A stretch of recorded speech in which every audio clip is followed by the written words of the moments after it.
qu'aujourd'hui, tous les quartiers périphériques, les quartiers populaires, les jeunes ne sont pas en sécurité. Ceux qui ont manifesté et ceux qui n'ont pas manifesté, d'ailleurs ceux qui avaient manifesté, ils ont arrêté un bon nombre de jeunes, mais il y a aujourd'hui, quand je parle de la chasse à l'homme, c'est qu'on va même au-delà même de la manifestation, on oublie complètement ce qui a déclenché cette manifestation. On l'oublie complètement, on l'a mis de côté. Et aujourd'hui, la police pourchasse les jeunes, même jusque dans leur chambre, jusque dans les chambres à coucher de leurs parents et de leurs sœurs, et c'est inacceptable. Ça, c'est des actes inacceptables. On ne peut plus parler de violation de domicile.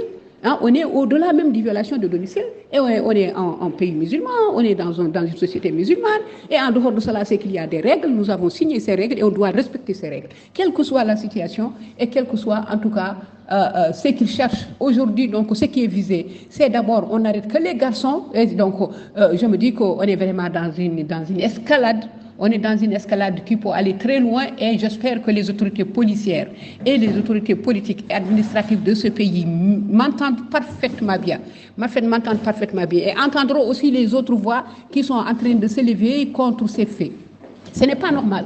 Ce n'est pas normal qu'il y ait mort d'homme dans un commissariat de police et que c'est les jeunes qui sont pourchassés, est-ce que c'est les jeunes qui sont aujourd'hui mis en détention sous prétexte que c'est des étrangers. Mais il n'y a pas d'étrangers, il y a des étrangers, mais tous les étrangers. Pourquoi on voudrait chercher tous les mots qu'on met sur les étrangers? Mais c'est inadmissible. Dans le mois de mai, c'était le mois de mai, c'était le président tunisien qui avait dit que c'est l'atmosphère géographique de la Tunisie qui est en train de se changer. Mais là, aujourd'hui, en Mauritanie, on est en train de faire la chasse à l'homme pour dire tout simplement que c'est des étrangers qui ont commis ces faits-là.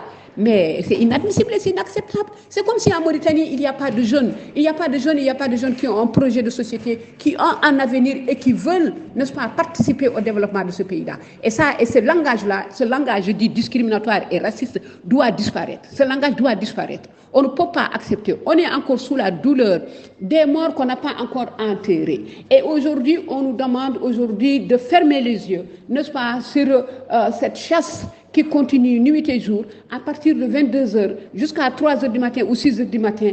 Aucun jeune, je dis bien aucun jeune, dans les quartiers 6e, 5e, Basra, Kouva, Peka, les Médina, etc., ne sont en répit, ne sont en paix, et ce n'est pas sérieux et ce n'est pas normal. Même ceux qui sont envoyés, aujourd'hui on a peur, nous les mamans et les sœurs, on a aujourd'hui peur de commissionner nos enfants dans les boutiques, même le boutiquier du coin qui ouvre aujourd'hui, qui ouvrait et qui faisait son commerce paisiblement, est obligé de fermer boutique à partir de 19h pour ne pas se faire rafler par la police et se faire racketter par la police. Ce n'est pas normal, c'est injuste et il faut que ça s'arrête.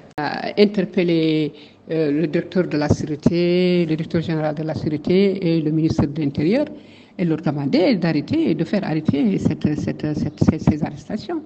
De faire arrêter ces arrestations et de revenir au bon sentiment. Et surtout de s'atteler à la tâche la plus importante qu'il aurait demandé aujourd'hui, qui est d'épirer la police de ceux qui ne sont pas des policiers républicains, de ceux qui ne veulent pas, n'est-ce pas, avoir une police démocratique, une police civile, une police qui ne torture pas, qui ne tue pas. Ils doivent le faire impérativement. Il n'y a jamais un sans deux, et jamais deux sans trois. Et il faut que ça s'arrête. Je pense que les familles ont été suffisamment éplorées et c'est largement suffisant.